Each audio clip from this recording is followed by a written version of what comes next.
సరే, ఈ చంద్రబాబు నాయుడు అయితే అంతకుముందు సీఎంగానే చేశాడు.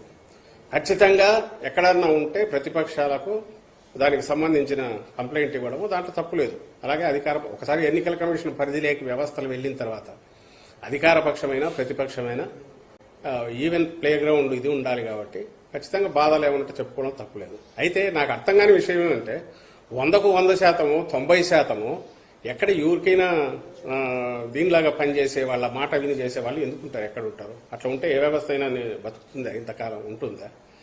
వాళ్ళు కక్ష కట్టి డిమారలైజ్ చేయడానికి, బ్యూరోక్రసీని కానీ అధికార యంత్రాంగాన్ని, ఉద్యోగుల మానసిక స్థైర్యం దెబ్బతీయడానికి, తద్వారా కన్ఫ్యూజన్ క్రియేట్ చేయడానికి, అంటే చెప్పడానికి వీళ్ళకి ఏం లేదు, పాజిటివ్ అజెండా లేదు, లేదా హోప్ క్రియేట్ చేసే అజెండా లేదు. అందుకని ఇలాంటివి తప్పుడు ఎత్తులేసి రాస్తున్నారు. ఈసీ మీద కూడా ప్రెజర్ చేస్తున్నారు, వాళ్ళు లొంగిపోతున్నారు. ఇప్పుడు నిన్న ఆఫీసర్లు ట్రాన్స్ఫర్ చేశారు. ఏ రీజన్ కింద చెప్పిండాల్సింది. ఒక్కటి వాళ్ళు చెప్పగలేదు. చిలకలూరుపేట పీఎం సభ నాకు తెలియక అడుగుతాను. వాళ్ళది ఎస్పీజీ ఇదేదో ఉంటుంది వాళ్ళది సంబంధించినంత పిఎం సెక్యూరిటీ గ్రూప్ వాళ్ళు వచ్చిన తర్వాత వాళ్ళ హ్యాండ్ ఓవర్లో ఉంటుందా? వాళ్ళ మైక్ సిస్టమ్ ఫెయిల్ అయింది అని ఇంకోటి అంటే స్టేట్ పోలీసుని అలౌ చేస్తారా? మీకు రిపోర్టర్లకు, మీడియాకు తెలుసు, ప్రజలకు తెలుసు.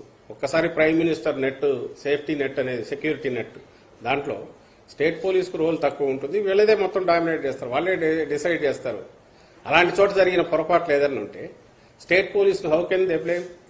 చంద్రబాబు నాయుడు ఫెయిల్యూర్ను, పురంధేశ్వరి ఫెయిల్యూర్ను వాళ్ళ పార్టీ మీటింగ్ కూడా జరుపుకోలేక, ప్రధానమంత్రి వస్తే జరుపుకునే ఇది లేక దాన్ని తెచ్చి మా మీద పడేసి పల్లె 2 birds అట్ ఏ షాట్ అన్నట్టు వాళ్ళ దగ్గర మొహం చల్లదా పైకి వెళ్ళి చెప్పుకోవడానికి, ఇంకో పక్క ఇటు దెబ్బ తీయచ్చు అని చెప్పి ఎస్పీల మీద పెట్టేట్టున్నారు. మిగిలిన వాళ్ళ మీద ఏం కంప్లైంట్లు ఉన్నాయో తెలియదు. ఇవన్నీ ఏదన్నా ఉంటే ఫస్ట్ నుంచి వాళ్ళు ఈనాడులోనో, ఆంధ్రజ్యోతిలోనో, ఆ టీవీల్లోనో వచ్చే స్టోరీస్ అన్ని తీసి గుదిగుచ్చి వాటిని పెట్టుకుని పైన ఈరోజు కూటమిలో ఉన్నారు కాబట్టి ప్రెజర్ తెచ్చి చేయించుకోగలిగినట్టున్నారు. అయితే మేము దాని గురించి ఎక్కువ ఎందుకు అనుకోవట్లేదంటే, ఈరోజు అధికారంలో ఉన్నాం కాబట్టి, జగన్మోహన్ రెడ్డి గారు అధికారంలో ఉన్నారు కాబట్టి అధికార యంత్రాంగాన్ని అంతా ఉపయోగించుకోవాలని, అంటే చంద్రబాబు నాయుడు ఏం చేస్తాడో, ఏ పనులు చేస్తాడో చేయాలనే ఆలోచన లేదు. అధికారంలో ఉన్న ఏదైనా ఎన్నికలు వచ్చేసరికి ప్రజలు డిసైడ్ చేస్తారు.